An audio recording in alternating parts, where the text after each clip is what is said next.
Hello बच्चों, कैसे हो?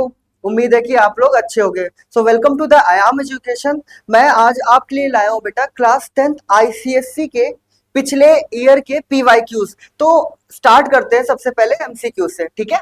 तो पहला क्वेश्चन बोल रहा है बेटा कि a body is acted upon by two equal and opposite forces that are not along the same straight line, the body will remain stationary, have only rotational motion, have only rectilinear motion, have both rectilinear and rotational motion। तो जरा समझते हैं।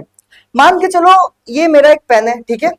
Pen है और हमने इस pen पर यहां पर इस साइड पे फोर्स लगाया, इक्वल एंड अपोजिट फोर्स लगाना है। हमने यहां पर एक साइड पे फोर्स लगाया और एक फोर्स हमने इस साइड पे लगाया।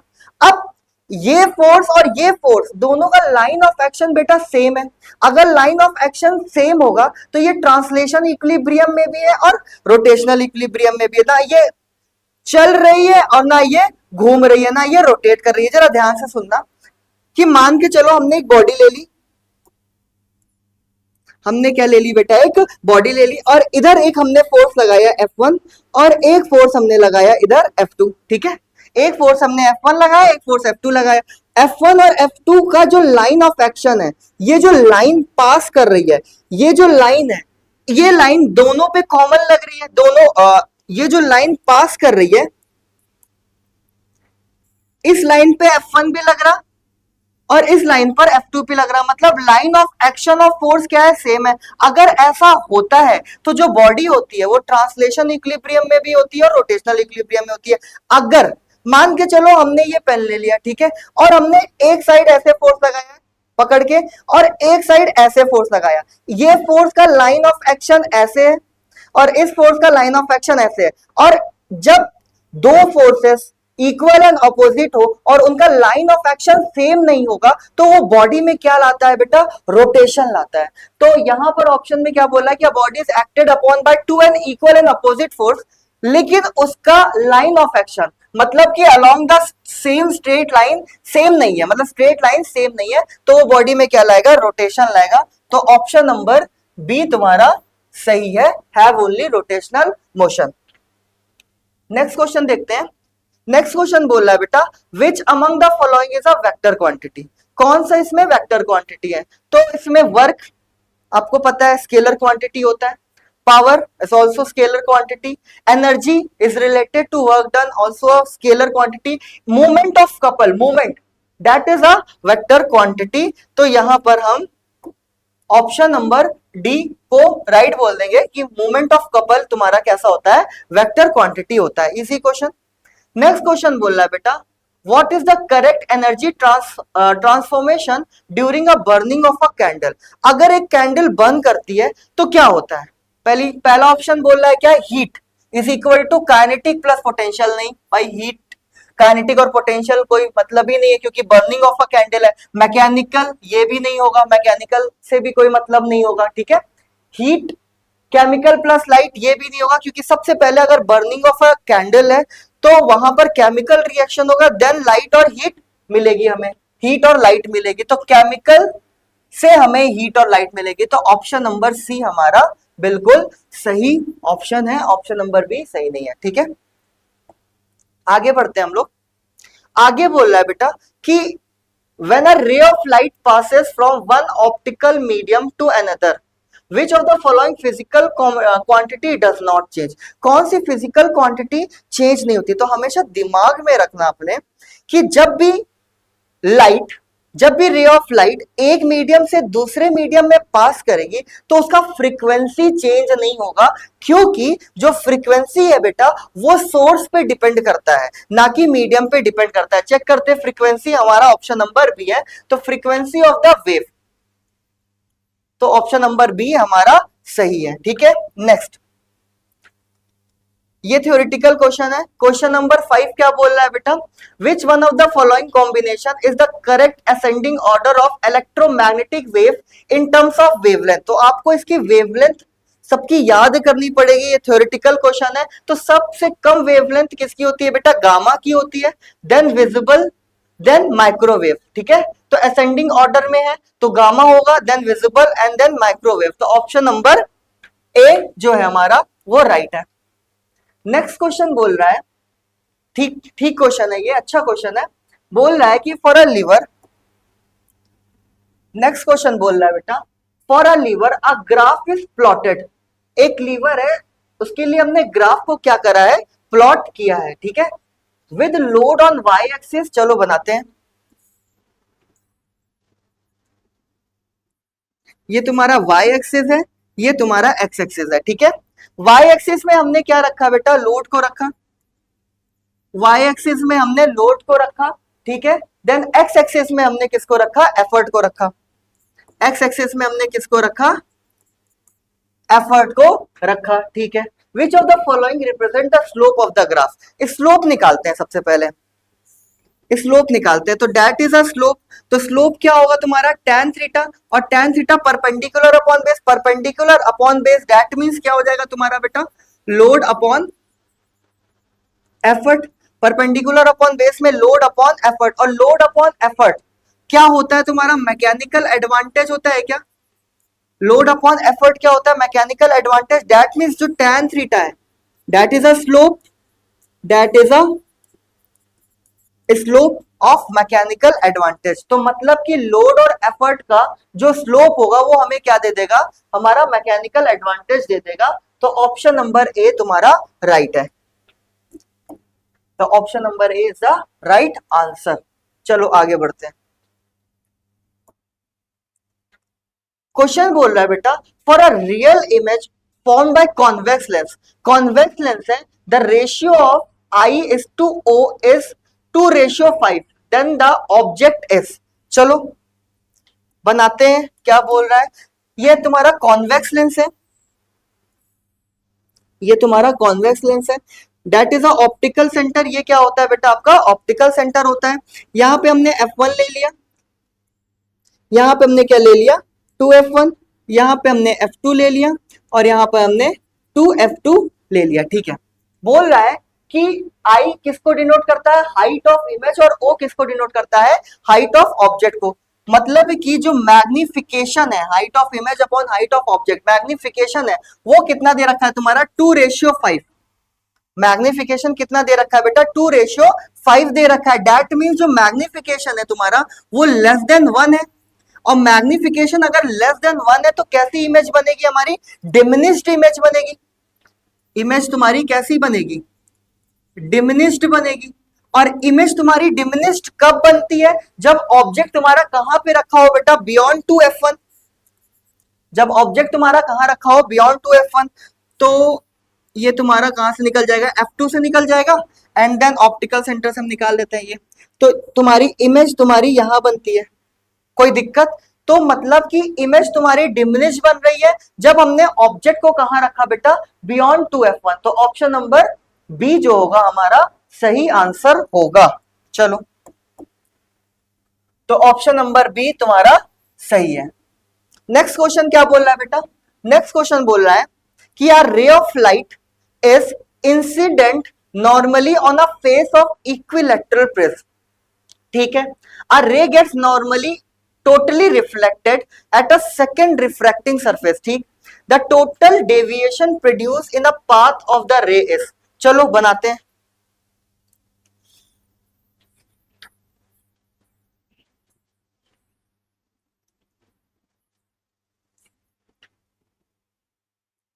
क्या बोल रहा है बेटा कि a ray of light is incident normally on the face of equilateral prism। equilateral prism है, चलो equilateral prism बना लेते हैं। ये हमारा थोड़ा सा और बड़ा बनाते हैं, ये हमारा इक्विलैटरल प्रिज्म है, ठीक है, ए बी सी। चलो ठीक है। देन इसके बाद बोला a ray of light is incident normally on the face of equilateral prism. जो रे ऑफ लाइट है वो इंसिडेंट कर रही है बेटा नॉर्मली, मतलब 90 डिग्री पे इंसिडेंट कर रही है। और अगर 90 डिग्री पे इंसिडेंट करती है तो विदाउट डेविएशन वो पास कर जाती है, ये आपको पता है चीज है। तो ये विदाउट डेविएशन पास करके इस वाले सेकंड सरफेस पे पड़ी, मतलब एसी सरफेस पे तुम्हारे पड़ी है, ठीक है। The ray gets totally reflected at the second refracting surface. यहां पे रिफ्रैक्शन वाला फेनोमेना ना होके यहां पे कौन सा फेनोमेना हुआ बेटा, रिफ्लेक्शन वाला फिनोमेना हुआ, मतलब जो लाइट है वो टोटली रिफ्लेक्ट कर गई। रिफ्लेक्ट कब करती है? जब एंगल ऑफ इंसिडेंट तुम्हारा क्रिटिकल एंगल से ज्यादा हो जाता है। जब एंगल ऑफ इंसिडेंट क्या हो जाता है तुम्हारा? क्रिटिकल एंगल से ज्यादा हो जाता है। चलो, इक्विलैटरल प्रिज्म है तो हर एंगल कितना होगा तुम्हारा? 60 डिग्री, 60 डिग्री और 60 डिग्री का। चलो, तो ये यहां से क्या करेगी बेटा? रिफ्लेक्ट कर गई। चलो, तो ये 60, ये भी कितना होगा तुम्हारा? 60 डिग्री। अरे बोलो भाई, ये 60 डिग्री है तो लॉ ऑफ रिफ्लेक्शन के अकॉर्डिंग एंगल ऑफ रिफ्लेक्शन भी कितना होगा? 60 डिग्री। देखो, कोई दिक्कत? कोई दिक्कत नहीं। अच्छा, ये 60 है तो ये कितना होगा बेटा? ये तुम्हारा क्या 90 होगा क्या? अगर ये 60 है तो ये तुम्हारा कितना हो जाएगा? 30 डिग्री। और ये भी तुम्हारा कितना हो जाएगा? 30 डिग्री। चेक कर लो 180 के बराबर है क्या? चेक कर लो, 60 60 120 और 120 और 30 150 और 30 180। ठीक है, बिल्कुल 180 डिग्री के बराबर है। चलो, बहुत बढ़िया। हाँ, अच्छा, ये अगर यहां पर रिफ्लेक्ट ना करती तो ये ऐसे कुछ पास कर जाती। अगर ये रिफ्लेक्ट नहीं करती तो कुछ ये ऐसे पास कर जाती। ये भी एंगल तुम्हारा कितना होगा बेटा? 30 डिग्री होगा। तो बताना है तुम्हें कि the total deviation produce in the path of rays, कितना टोटल डेविएशन पास पाथ कितना टोटल डेविएशन प्रोड्यूस हुआ। चलो देखो, ये ऐसे निकल जाती लेकिन हो कितना गया? ये इतनी डेविएट हो गई है तो इतना 30 और ये 30, मतलब 30 डिग्री प्लस 30 डिग्री कितना हो गया बेटा? 60 डिग्री। तो कितना पाथ ये डेविएट हो गई? 60 डिग्री हो गई। तो ऑप्शन नंबर बी तुम्हारा सही है। कोई दिक्कत? नेक्स्ट क्वेश्चन बोल रहा है बेटा, नेक्स्ट क्वेश्चन क्या बोल रहा है? नेक्स्ट क्वेश्चन बोल रहा है, in a close circuit containing a bulb and a cell and the electromotive force and the terminal voltage is related as. चलो, अच्छा क्वेश्चन है। ये आपको कॉन्सेप्ट पता होगा कि what is terminal potential, what is electromotive force, what is internal resistance. तो अगर नहीं पता है तो मैं थोड़ा सा आपको बताना चाहूंगा। चलो जरा देखो बेटा, होता क्या है कि जब हम सेल लाते हैं, जब हम सेल लाते हैं और उस सेल से कोई भी करंट को ड्रॉ नहीं करते हैं, कोई भी करंट हम उससे नहीं निकालते हैं, मतलब उससे कोई भी सर्किट हम कनेक्ट नहीं करते हैं, तो उस सेल के अंदर जो पोटेंशियल होता है, that potential is called EMF. जब कोई भी सेल के अंदर से हम करंट को नहीं निकालते हैं तो उस टाइम जो पोटेंशियल होता है उसके अंदर, दैट इज कॉल्ड ईएमएफ। हम लोग दुकान गए, दुकान जाने के बाद हमने सेल ली और सेल लेने के बाद देखा कि अच्छा इसमें सेल कितना आ गया तुम्हारा? 2 वोल्ट का सेल है। जैसे ही हमने इसको सर्किट में लगाया, जैसे ही हमने इसमें वायर कनेक्ट किया और कुछ लोड दिया, वो 2 वोल्ट का पोटेंशियल ना देके हो सकता है कि 1.8 का पोटेंशियल देने लगे, मतलब पोटेंशियल एक्चुअल में क्या हो गया तुम्हारा? डिक्रीज हो गया। तो दिमाग में रखना कि जो सेल है उसके अंदर जो पोटेंशियल होता है, जो कि ईएमएफ होता है, जब हम उसके अंदर करंट ड्रॉ नहीं करते हैं, दैट इज कॉल्ड ईएमएफ। और जैसे ही हम उसके अंदर से करंट लेना स्टार्ट कर देते हैं, जैसे ही करंट फ्लो करता है, जैसे ही सर्किट में करते हैं, तब कौन सा कॉन्सेप्ट आ जाता है बेटा? टर्मिनल पोटेंशियल का कॉन्सेप्ट आ जाता है।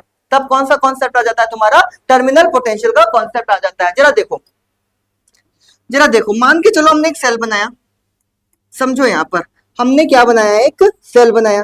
बेटा सेल के साथ हमेशा क्या लगा होता है? एक इंटरनल रेजिस्टेंस लगा होता है। ठीक है, सेल का ईएमएफ ई और इंटरनल रेजिस्टेंस आर। ठीक है, इसको मैंने जोड़ दिया किसके साथ?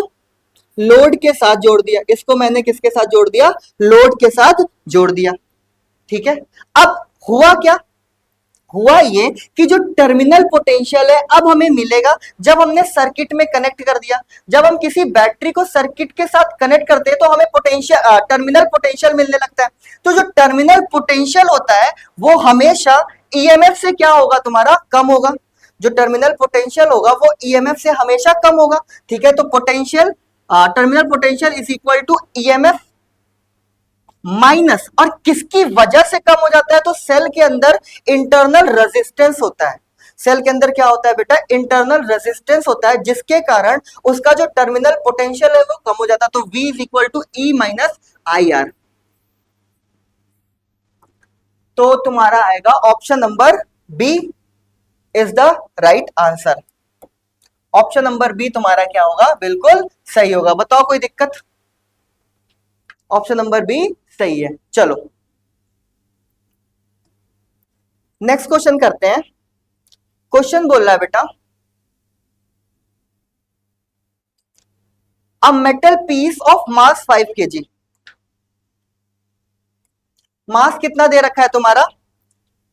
मास तुम्हारा दे रखा है 5 kg का मास दे रखा है, ठीक है। And thermal capacity, thermal capacity तुम्हारी कितनी दे रखी है? तुम्हारी जो थर्मल कैपेसिटी है वो कितनी दे रखी है? 2.5 joule kelvin inverse, 2.5 joule kelvin inverse तुम्हारी थर्मल कैपेसिटी दे रखी है। तुम्हें निकालना है स्पेसिफिक हीट, तुम्हें निकालना है क्या? Specific heat capacity. तो स्पेसिफिक हीट कैपेसिटी क्या होता है तुम्हारा? Thermal capacity, thermal capacity divided by mass. तो थर्मल कैपेसिटी कितना है तुम्हारा बेटा? 2.5 डिवाइडेड बाय मास कितना है? 5 कट गया, कितना आ गया? 0.5। तो ऑप्शन नंबर डी तुम्हारा सही है, ऑप्शन नंबर डी तुम्हारा राइट है। चलो कोई दिक्कत नहीं। नेक्स्ट क्वेश्चन क्या बोल रहा है? 11th क्वेश्चन बोल रहा है, as the level of water in tall measuring cylinder kept under the running tap rises, ठीक है, the pitch of the sound gradually increases। तो जनरली आपको पता है कि जब वाटर कॉलम इंक्रीज करता है तो वो फ्रीक्वेंसी इंक्रीज होगा। फ्रीक्वेंसी किससे रिलेटेड होता है? पिच से, तो वो भी इंक्रीज होगा, प्रोपोर्शनल होगा। तो assertion is true. Now the reason is frequency of sound is inversely proportional to the length of water column. नहीं, फ्रीक्वेंसी ऑफ साउंड जो होता है बेटा वो प्रोपोर्शनल होता है लेंथ ऑफ वाटर कॉलम से। तो असर्शन तुम्हारा सही है लेकिन रीजन तुम्हारा फॉल्स है। तो ऑप्शन नंबर सी तुम्हारा राइट आंसर होगा, ऑप्शन नंबर सी तुम्हारा राइट आंसर होगा। कोई दिक्कत? नेक्स्ट क्वेश्चन, नेक्स्ट क्वेश्चन बोल रहा है बेटा, in a given circuit Y and Z resistor R1 and R2 are connected in. चलो तो अब देखना है कि ये वाला जो सर्किट है Y सर्किट और ये वाला जो सर्किट है Z सर्किट वो किस में है? पैरेलल सर्किट है, सीरीज सर्किट है, ये हमें चेक करना है। चलो तो Y वाले सर्किट को देखते हैं। यहां से हमने करंट को निकाला, I करंट को हमने यहां से निकाला, दिख रहा है? यहां से हमने I करंट को बेटा निकाला। यहां से I करंट गया, यहां पर जाने के बाद ये I1 चला गया और यहां पर जाने के बाद ये कहां चला गया? I2 चला गया, है ना। तो इसमें भी तुम्हारा इस रेजिस्टर में I2 करंट गया और इस रेजिस्टर में तुम्हारा क्या गया? I1 करंट गया। देखो दोनों रेजिस्टर में जो करंट जा रहा है वो अलग अलग जा रहा है, करंट सेम नहीं है ना, करंट तुम्हारा सेम नहीं है। तो मतलब Y सर्किट तुम्हारा कैसा होगा? पैरेलल सर्किट होगा। चलो करंट तुम्हारा सेम नहीं, और करंट सेम नहीं होता तो कौन सी सर्किट होती है? Parallel circuit. चलो पैरेलल इन बोथ सर्किट, मतलब रेजिस्टर R1 एंड R2 कैसा है तुम्हारा? पैरेलल है। इस सर्किट में जो रेजिस्टर R1 एंड R2 है वो कैसा है बेटा? पैरेलल है। चलो पैरेलल वाला हो गया ये। इस Z में देखो यहां से हमने करंट निकाला I, यहां पर गया तुम्हारा I1 और यहां पर गया तुम्हारा I2, मतलब रेजिस्टर R1 में I1 जा रहा है और रेजिस्टर R2 में भी I2 जा रहा है। तो दोनों रेजिस्टर में तुम्हारी करंट अलग अलग जा रही है, मतलब दोनों रेजिस्टर किस में है बेटा? पैरेलल में। तो ये Z वाला भी सर्किट में जो रेजिस्टर्स है वो कैसे आपस में? पैरेलल है। तो पैरेलल इन बोथ सर्किट, दोनों सर्किट में जो रेजिस्टर्स है वो कैसे होंगे? पैरेलल होंगे। बताओ कोई दिक्कत, कोई परेशानी? नहीं, क्योंकि आपको पता है कि पैरेलल में जो करंट होता है वो डिफरेंट होता है और पोटेंशियल क्या होता है? सेम होता है। तो इसमें जो करंट है वो कैसा है तुम्हारा? डिफरेंट है, इसलिए इस वाले सर्किट में जो रेजिस्टर्स है वो पैरेलल में है और इस वाले सर्किट में भी करंट कैसा है बेटा? डिफरेंट है। तो इस ये वाली सर्किट में भी जो रेजिस्टर्स है वो कैसे है? कॉम्बिनेशन ऑफ पैरेलल रेजिस्टर्स है। कोई दिक्कत, कोई परेशानी नहीं। आगे बढ़ते हैं। नेक्स्ट क्वेश्चन बोल रहा है, a radio active element P emits one alpha particle and transform to new element Q। एक P है जो कि टूटा किसमें? Q प्लस हीलियम में टूटा, और ये 2 और 4 होगा, तो ये भी 2 और 4, A और Z। चलो सही। What will be the position of Q in the periodic table? तो आपको पता है कि जो एलिमेंट्स होता है वो अरेंज होता है, हमारे एलिमेंट्स जो होता है वो अरेंज होता है हमारे पीरियोडिक टेबल में असेंडिंग ऑर्डर में in terms of their atomic numbers. तो in term of their atomic numbers इसके अकॉर्डिंग जो Q होगा हमारा वो लेस देन होगा टू दैट ऑफ P। तो जो Q का जो एटॉमिक नंबर होगा वो less than that of P होगा। तो ऑप्शन कौन सा होगा? ऑप्शन नंबर डी जो होगा वो हमारा सही होगा। Option number D is the right one की atomic number of Q is less than that of P। कोई दिक्कत कोई परेशानी नहीं।